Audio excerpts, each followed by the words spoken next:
Welcome to the Beyond Cloud series of discovery discussions presented by Intelligent HQ and hosted at Groupe INSEEC here in London.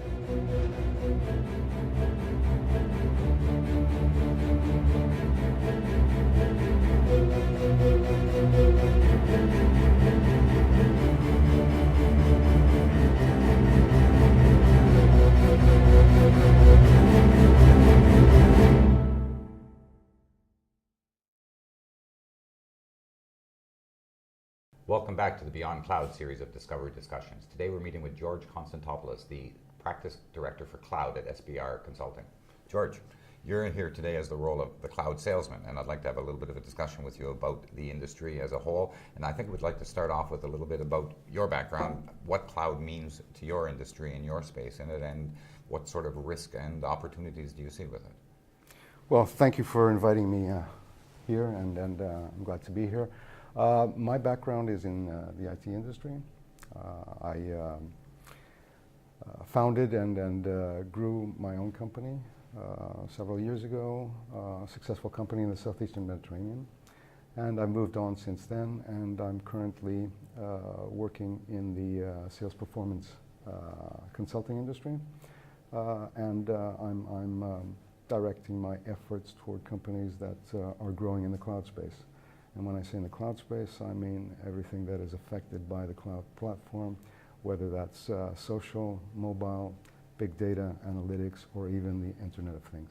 Well, it's kind of everything. Everything, exactly.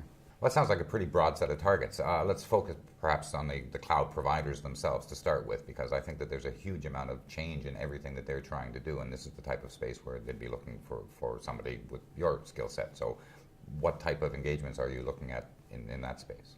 Well, we cover all of the IT industry, because most IT companies are shifting or developing a cloud division, aside from the pure play companies. So there are the pure play companies who are in need of growing, getting the cloud business, which is really a new business model, off the ground is an enormous challenge. And toward that direction, they need help in perfecting their business model, in perfecting their sales model, in perfecting the message that they're getting out to their potential customers, which is difficult in many cases, particularly because every company is offering different services, and as you know, a confused customer is not going to buy if there is a lot of confusion. So they need to simplify their message. They need to organize themselves better, and they need to modernize, if you like, in comparison to selling products or selling services which were for on-premises solutions. So this is an enormous shift. It's a challenge, and there's an enormous need in the market. I would say more on this side of the Atlantic than there is in North America. The European market is growing insofar as adopting cloud solutions. And the opportunities are enormous for companies that are setting themselves up or are set up, but they need to tackle the difficulties that are involved from country to country because of cultural differences, because of language differences. And furthermore, they may be affected by other things such as regulations, which differ from country to country in the European continent. So there are many factors, many elements that are affecting the way cloud companies, either pure play or the IT industry in general, is addressing the needs of the market, or they're coming out and trying to sell cloud solutions effectively and penetrate the market. So there are enormous ripples and new ways and new navigation techniques that are required by both executives, top management, and salespeople in particular, because companies will not grow, if you like, unless their sales their sales performance is taken to a different level. I want to drill in on one point that you brought up, particularly with your EU background, adding to your UK point of view. When you say we're different than the American market, I tend to think that we are over here a year to a year and a half behind their curve. They're a little bit more earlier adopters, but the way that you expressed it, you made it sound like the opportunity was larger here. Now, is that because of our timing and because of the complexities of dealing within the EU and all of the different countries and regulations and relationships, as opposed to the big green field that is America? Or do you have a different angle on that? Okay, let me explain. The market may even be behind by 2 years. It's difficult to predict.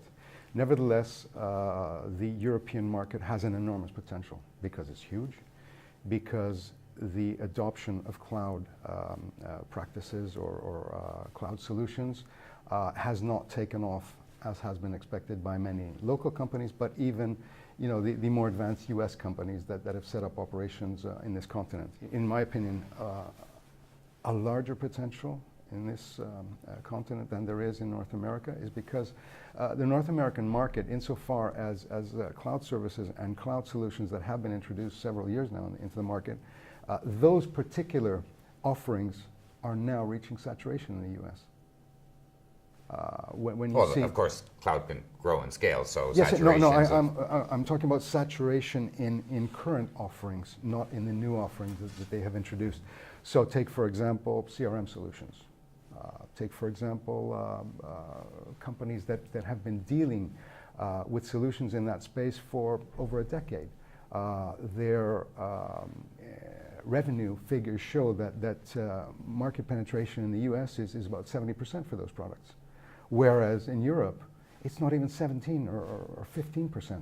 Okay, but I'm going to jump in and ask about the maturity model here. That's going to me, be a fairly big differentiator. Every UK-based cloud company, startup or otherwise, pure play or IT provider becoming a cloud provider, they're going international. They don't look at the borders, they don't look at the barriers, they think geography is not in the way, which clearly is the same thing for the folks on the other side of the ocean, which means they've got the mature model, they've got the ability to apply it and grow. We now have the knowledge over the past 10 or 15 years of how we start to actually work together a little bit better than we have financially and commercially.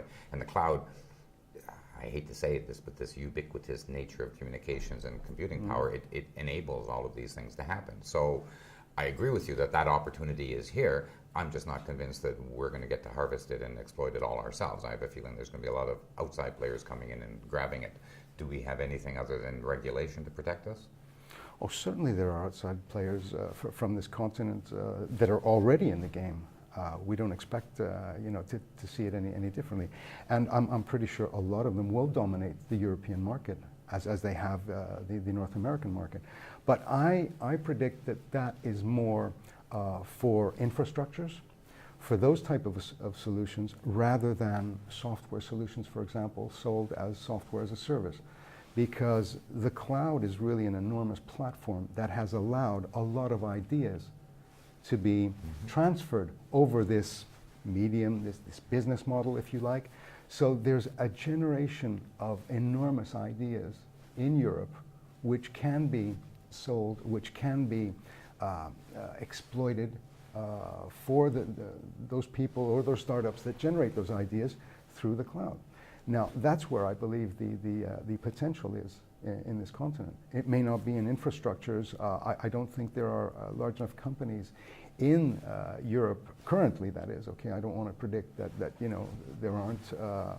They aren't going to make it insofar as infrastructures are concerned. I'm sure they will have some very good success. But I'm talking about the Amazons, I'm talking about the Googles. You probably noticed yesterday that Google announced they're getting into the cloud infrastructure as a service space. A couple of days ago, Microsoft announced how their pricing is going to take off from Amazon. I mean, the players, the playing field. So currently, I think everyone understands that there's about 4 or 5 enormous players, okay, dominating the cloud infrastructure services, but that's not the entire picture, okay? Right here, we do have big differentiators between Amazon and the enterprise space, right? Yes. We know that they're growing in that way in enterprises and their needs are changing, but it's still a really confusing and they're total little bit market. And it's what everybody's calling the next big thing, which allows us to segue into question 2. I'm going to ask this one to you in a slightly different way than I've spoken with the other folks, because my thing about the next big thing is it's great when you do new things going forward and you start to invest and you start to take advantage of the capabilities that will allow you to do that. And this is what cloud does. My concern is a lot of old things being replicated and moved to the cloud that were working and didn't necessarily need to move. I think the different angle from the sales point of view is that no matter what happens, you have to change. No matter what new big thing comes along, no matter what new type of solutions and answers to the questions that the customers are dealing with, the sales focus needs to always change, whether it's from selling commodity products into relationships, or whether it's selling a piece of tin versus a subscription model, and the processes that are involved, and the growing and the building of the relationships. And with a salesman being in the middle of customers, pre-sales, and operations, it's probably one of the least respected and most complicated roles. So how do you deal with this type of change? Because in your sector, it's more constant than people might even realize.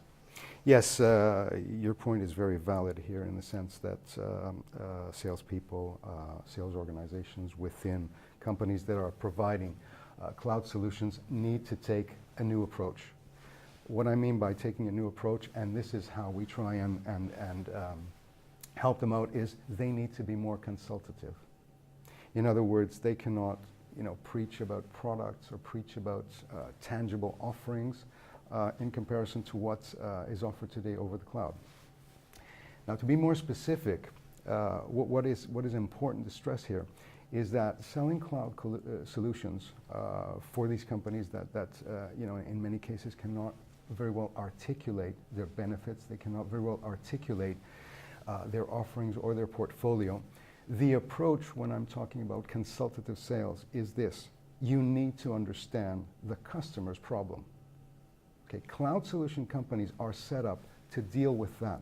So if they spend time understanding their customer's problem and coming back with the solution, rather than talking to them in technical jargon, that is where the solution lies. That is where the differentiator is in getting those sales teams off the ground, and at the same time helping customers become more relaxed and adopting cloud faster than what is really happening in this continent.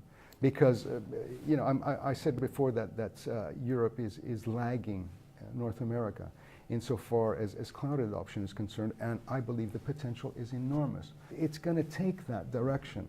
The more salespeople and people that are involved in direct communication with customers understand the problems they are called to solve, and they come back with the right solutions, then it's really going to start taking off. I wonder if one of the other differences between the North American culture and the European culture is that relationship approach from a sales perspective is a little more difficult sometimes for people that are a little more closed.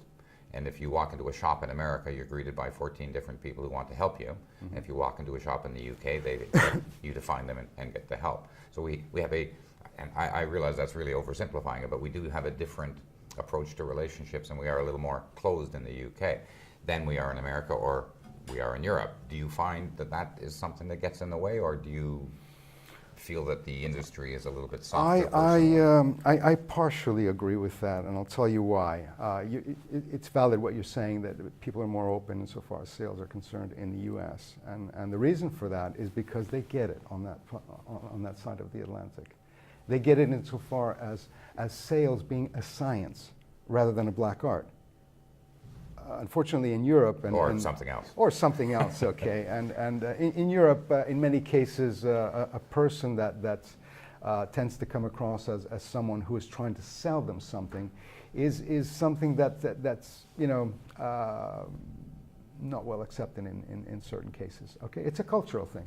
And I said I partially agree with you because the countries that are farther north in Europe, tend to have this they create this distance. If you go further south in Europe, things are more open, but there are other difficulties. So those are the same things you'll find on a holiday, though. Yes, of course. So I mean, the cultures are as they are, and I don't mean to in any way brush any of them as being difficult. I just believe that they were all quite different. I think one of the great benefits that you and I have is the experience across the different cultures and the knowledge that we can apply to that. We're going to stick with the EU for a second and move into our third question, where I want to ask a little bit about standards and regulations. Mm-hmm. Now, I'm not a big fan of regulations. I am a fan of standards, and that's because it helps to do what you were saying earlier. Keep it simple. Let people know what you're offering. Let people know what it is. Yesterday, I was reading another set of impending doom coming from the EU around regulation about cloud and industry and data privacy and the like. I think they should talk about data, not about the business. I think the businesses need to be self-regulating. That's right. You've come from a heavy EU place to the UK view of the EU. How does this hit you, and what do you think about regulations? Well, I mean, it's understandable that regulations need to be in place, but if we're getting too intellectual about regulations from country to country, and the fact that Europe is really a mosaic of a lot of ethnicities and cultures, then there isn't a single voice. I think that the European Commission's initiative to try and unify regulations insofar as cloud is concerned is a great step forward. I think Neelie Kroes mentioned that, spoke about it, and the reason for it really is that there's an enormous opportunity. Okay? Yeah, but and there's that's the approach they're taking anyway. My belief in that is that from country to country there's a different approach in regulations.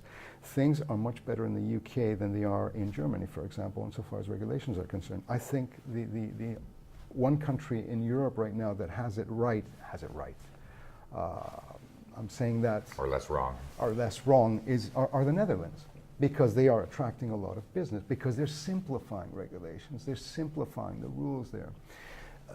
The more complexity there is in the rules, the more barriers are developed, and really what happens at the end of the day is that cloud adoption is not going to take off in those places as it is in other places. So I think the initiatives, and I'm sorry to interrupt, in the UK are very good in my opinion. They're really centered and focused on taking business forward. And this is being very positive minded in that sense. So I think that the rest of the countries in Europe will get it eventually, and I think there will be a unification. But yes, certain regulations need to be in place, but I think they need to simplify them. And I think they need to look at best practices in other continents where that has taken off effectively, and possibly look at the time span, because it's really short, okay? And that's what everybody is concerned about. I mean, what have been the implications? What have been the difficulties? Apparently, from the data and the stats that have been collected so far, it appears to be that the one big concern, which is security on data, okay, it seems to be more secure on the cloud. Well, George, you've definitely given me a couple of things to comment on there. Starting off with the EU and the regulation and Neelie Kroes, who we've mentioned here before. I'm a little bit concerned about people regulating things that don't need regulating. We aren't regulating equipment and computers and networks. We should be regulating the data and the access to it, because this is the part where governments are meant to be protecting consumers and corporations and their own businesses. And we know that we have threats from many different angles. On the side of cloud security, I don't disagree that a lot of businesses will be, by default, more secure by moving to the cloud.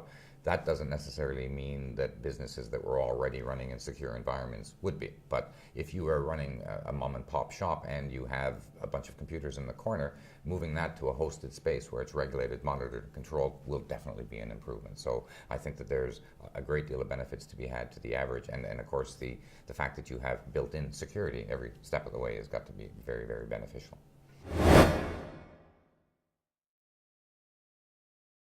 Well, George, that brings us to the closing question, which is a little bit more broad. And I tend to think of cloud as the delivery vehicle. It's the motorway that takes us to where we're going, and it's a much faster and more accessible motorway than we've ever had before. But at the end of the journey, we have things like big data and information and advanced systems. What, from your perspective and what you've been doing over the years and the companies that you're working with, what do you see as where we're going to next? And do you see any changes in how we're going to get there? That's an interesting question.